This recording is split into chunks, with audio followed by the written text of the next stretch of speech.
British Columbia Institute of Technology acknowledges that our campuses are located on the unceded traditional territories of the Coast Salish nations of Musqueam, Squamish, and Tsleil-Waututh.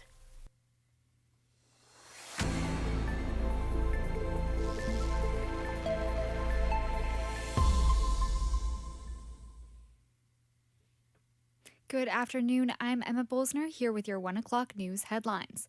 Starting off with local news, Vancouver City Council will be deciding on the 2026 capital budget tonight. Council members will vote on the proposed $2.39 billion operating budget, which has faced major pushback. Mayor Ken Sim's zero means zero budget requires around $120 million in savings. Mayor Sim also hopes to freeze property increases for 2026. And Vancouver City Council is also planning on updating certain bylaws in preparation for the FIFA World Cup next year. Reporter Aiden Singh has more on the decision happening tomorrow. Vancouver City Council will meet tomorrow to discuss a number of changes in the FIFA World Cup bylaws report, recommended by city managers. Rules about temporary signage, graffiti removal, noise complaints, and street vendors may be tweaked or altered to create a better environment for tourists and spectators alike. Similar reports were accepted by the Council for other major events in the past, such as the 2010 Winter Olympics and Expo 86. The amendments also have an expiration date, only set to last from May to July 2026. Aiden Singh, BCIT News. And moving to Alberta, Elections Canada has now approved the recall petitions against 5 more members in Premier Daniel Smith's caucus. The latest petitions include Cabinet Ministers Cyril Turton and Nathan Neudorf. There are now a total of 14 members facing recall, enough to tip the balance of power in the legislature. Moving to Saskatchewan, the province's projected year-end deficit is expected to be $427 million. The provincial government says the main reason for this deficit is due to the cost of fighting wildfires this summer. And today marks 1 month until Christmas, which means lots of shopping. Canadian shipping company Purolator expects to receive around 52 million packages across Canada through to December 24th. That's about 1.3 million packages each day and is up significantly from 2024, with Purolator only handling 43 million packages last year. And south of the border, the White House has announced it will be ending its temporary protected status for people from Myanmar living in the U.S.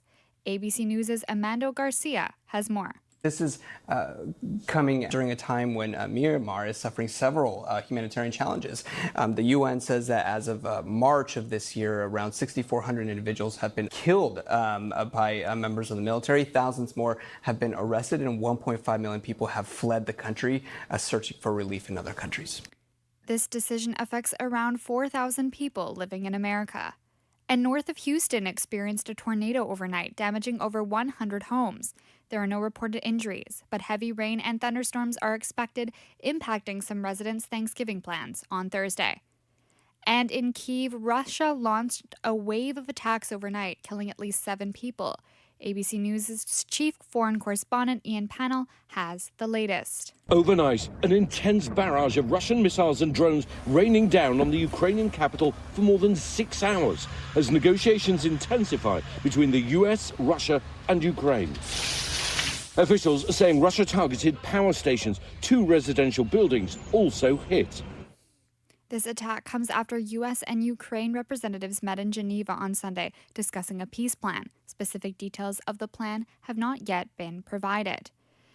And Israel says it has received human remains from Palestinian militants, but it is not clear whether they are one of the 3 hostages still remaining in the Gaza Strip. Prime Minister Netanyahu says the remains will be identified through forensic testing.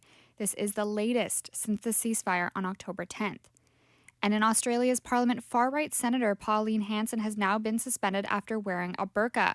Hanson is the leader of anti-Muslim and anti-immigration's One Nation minor party. She has been vocal in the past around banning residents from wearing face coverings in public in Queensland. 30 seconds. The proposed bill was not voted on. She will be suspended until February 2026. And now to weather. Drizzling this morning with heavy rain beginning this afternoon. Today's high will be 5 degrees. Tomorrow, expect more clouds and lots of periods of rain. The high will be 9 degrees.